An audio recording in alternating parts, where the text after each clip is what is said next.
Hello again, my name is Teacher Bell and welcome to the second part of how to prepare yourself and your classroom series. So we are now on the second part, which is how do you set up or how do you prepare your classroom so that everything is functional during the school year. So as a teacher, you have to be 5 steps ahead of your students. So the goal of classroom setup is for each of the corner or for each of the display to be as interactive as possible and as functional as possible. Don't put something in there that you won't use during the year. When you put something that's aesthetic, just make sure that it has a purpose to your students, whether it's a motivational chart or it's something that they can use on a daily basis. Okay, of course, the first thing you need to do is lay out where you want everything to be placed, even with where the students will line up, if this one won't block this one when students line up, if this one won't interrupt someone when they do something. So all those considerations. Okay, so once you have that one, then you can start your shopping. But of course, for us, we're gonna do a practical shopping. When I say practical, those are things that you can use on a regular basis. If you cannot use it on a regular basis, then scrap that on your list. Okay, so here are some of the functional materials that I purchased, or if you do have them already, then that's better. So one, of course, is my anchor chart rack. This is actually a clothes rack. So I know all throughout the year you have a lot of anchor charts that you post on each of your focus walls. But then every quarter or as soon as a lesson is done, those are some charts that your students can refer to. So I just hang it in my anchor charts rack. Okay, another one is the materials I use for my small groups. So buckets for each of your groups, buckets for small group books or for small group materials, the pocket sheet protector, the whiteboard marker. I prefer to use a magnetic eraser because they can actually just stick it on their metal tables. Of course, whiteboard. I do also purchase everything that they need to have in their pencil box because I don't encourage sharing during independent work. I encourage sharing if it's a group work, but not during individual work, because that's when interruptions start. It becomes their responsibility already and they become accountable of their things. So on the first day of school year, make sure they have their pencil box, their sharpeners, their erasers, their pencils, their rulers, a red pen, a marker, a whiteboard marker, a permanent marker, scissors, and even things like glue stick and highlighters. Okay, because then when a student doesn't have one, I will always refer back to that day when I gave them everything they need. So if they lose something, you can always tell them to have your parents buy it, or as a teacher, if they run out of those ones. A homework binder, you can print that at the very beginning of the school year. You can print a whole packet of homework, and then every week or every 2 weeks, you can just tell them to do homework pages, blah blah blah and blah blah blah. Okay, that way they already have an idea or expectations as to what are the upcoming lessons, and that way also you can backtrack from previous homework to see where they fall behind or things that they need help with. For me, I do not grade homework very strictly. I grade for completion because they always have their parents to help them, they always have the internet to help them. So I go with completion and understanding. So sometimes I do random checking of homework, and sometimes we do a whole group checking of homework. Okay? So for the classroom setup, Make sure to have your focus walls for each of your subject, and make sure to leave a space for objectives, for daily objectives or weekly objectives. Make sure you have a space for each of your subjects anchor chart, so that your anchor charts won't be placed anywhere, so that if they need an anchor chart for math, then they can refer to the math focus wall. And the same goes with the other subjects. Okay, make sure also to have a shelf, a designated shelf, and a table for small group material. Place for easy transition and for automatic dispersal of students during small group.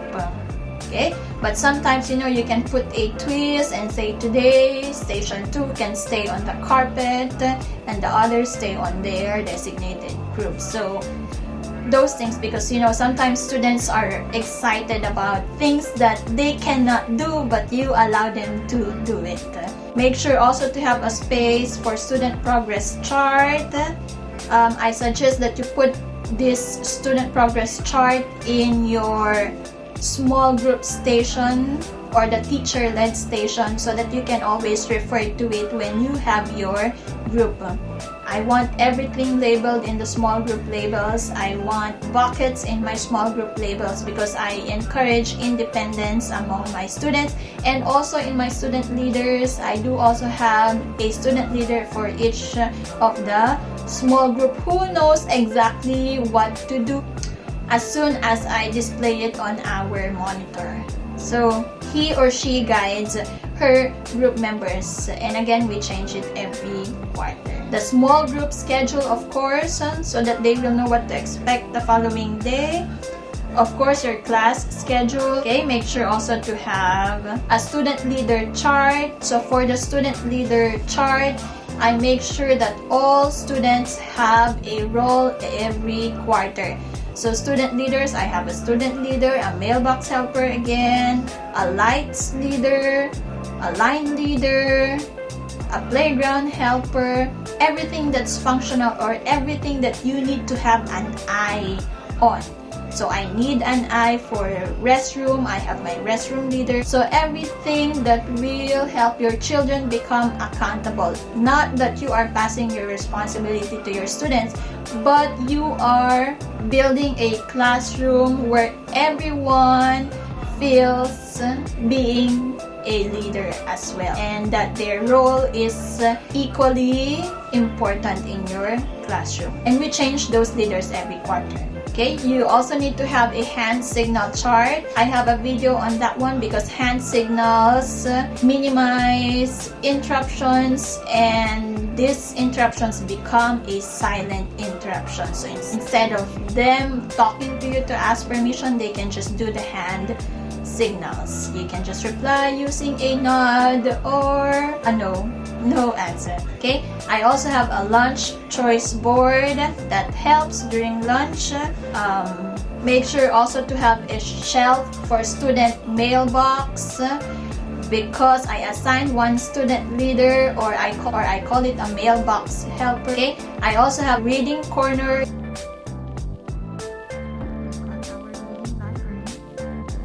your calm space, and these are the materials that I use for the calm space. I also have a video on that one. Please go find the classroom management playlist.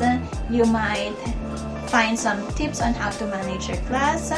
And I have the door side table, where we put necessary things like the emergency plan, the sanitizer, tissue paper, your student data, your attendance record, and where you can put your substitute plan. And if you do have the resource, I suggest that you purchase some flexible seating, because apart from its aesthetic to the eyes, it is also something that breaks the monotony in the classroom, or something that your student can feel comfortable, especially in your teacher-led corner. Okay, and lastly, you have to organize your teacher space, your table, my space where any students cannot get in.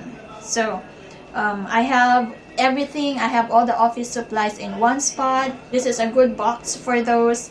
I also have a shelf where I label everything for admin memos, class data, parents' letters, student data binder, because I don't want to put any papers on my table apart from my table calendar.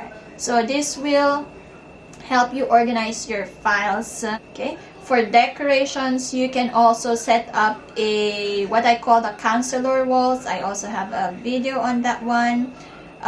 It's something that they can get motivation about, and it's something that you as a teacher refer to every single day, so that whenever they see those counselor walls, they'll be reminded about the things that you want them to remember without you even telling them to do every day. Even with the chairs and the tables, I label everything if you can do it. You can also provide a number for each of your students. I have 5 groups in my seat plan, and last year I labeled them according to galaxies, because that is our theme. So let's say for the Andromeda group, they have each of their numbers like 1, 2, 3, 4. That's way it's easier to call a representative from each of the group, and it's easier, especially when you line them up. If you don't want to line them up according to number,